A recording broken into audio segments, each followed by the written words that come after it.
শাবাশ বাবা। এই দেখো, হ্যাঁ, খুব ভালো বাবা, শাবাশ। হ্যাঁ ঠিক আছে, চল আমার সাথে, যা চল।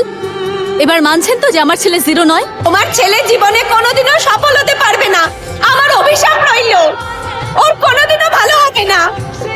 একদম ঠিক বলেছিলেন, আমি আমার ছেলের ভবিষ্যৎ নিয়ে খুব ভয়ে ছিলাম।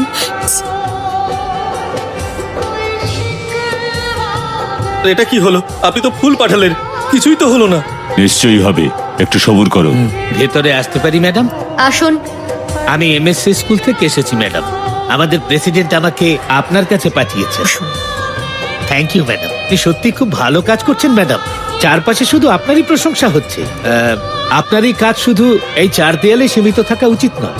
সরকার আপনার ট্যালেন্টের কদর করতে পারবেন না, শুধু প্রাইভেট সেক্টরই আপনার ট্যালেন্টকে যোগ্য সম্মান দিতে পারবে আর তার মূল্যও দিতে পারবে।